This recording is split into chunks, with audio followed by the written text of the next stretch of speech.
Yeah, exactly right. I mean, the keys to victory in this fight are quite interesting in a number of ways. So, Daniel Dubois, Johnny Nelson, Matt Macklin, Joseph Parker, talk us through it. So you're going to go first, Matt. What are the keys to victory for Joseph Parker, and how do you use Daniel Dubois' strengths against him? Well, that's exactly what he's got to do. He's got to use the jab, which is a great asset for Daniel Dubois. Against Daniel Dubois, he's got to work off that jab, try and get him to overcommit, overreach, use the feints, shift to his right a little bit. As the jab comes, he can come over the top with the right hand, or Parker throws a very good long right uppercut, so he can come underneath it. The other thing, what happens as he comes forward with the jab, the elbows come quite far apart from Dubois, so Parker can slip inside and the left hook to the body, and once he's inside the jab, he's safe. He can go body, head, right hand. Okay, so let's swap your positions.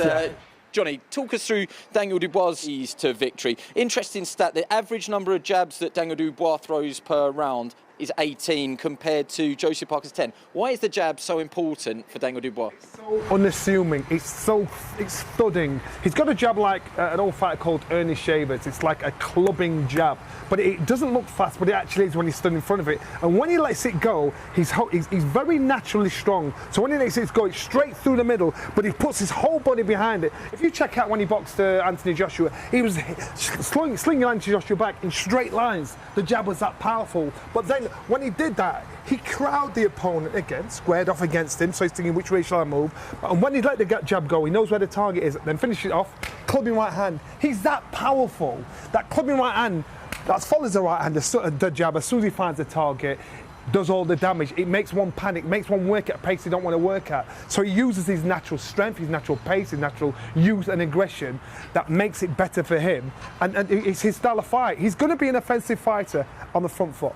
Okay, well, I'll come back in and we can just casually chat it over. Do you agree, first of all? I mean, the jab is everybody's favourite, isn't it? You know, the jab for Daniel Dubois surely will be the key. Everything comes off the jab unlocks everything. Yes, but if Parker gets it right, it could be also his undoing. You know, Parker's got to try and work off. We know Dubois is going to throw lots of jabs, so it's key for Parker to work off that jab. Like I say, make him reach for it, make him overcommit, slip outside, come over the top, slip outside, come underneath, slip inside. When those elbows apart, left hooks the body, head.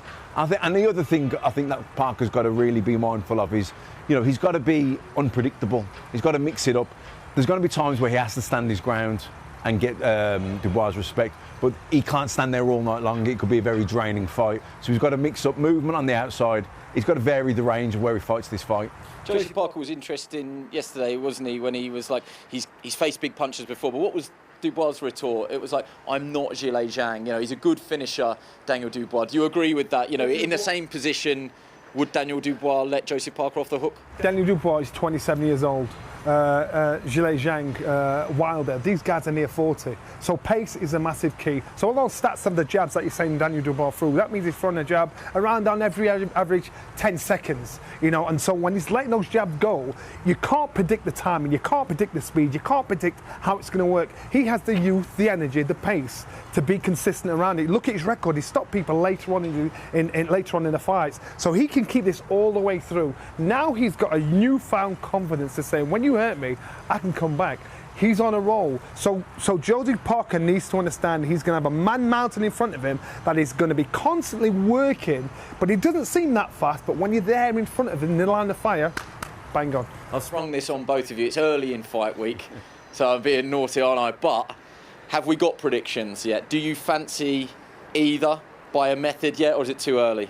I think you've got to say Dubois is the favourite. Definitely, carries the extra firepower. But you know, Parker has shown he's got a good chin. He knows how to look after himself, and he can navigate through a 12-round fight.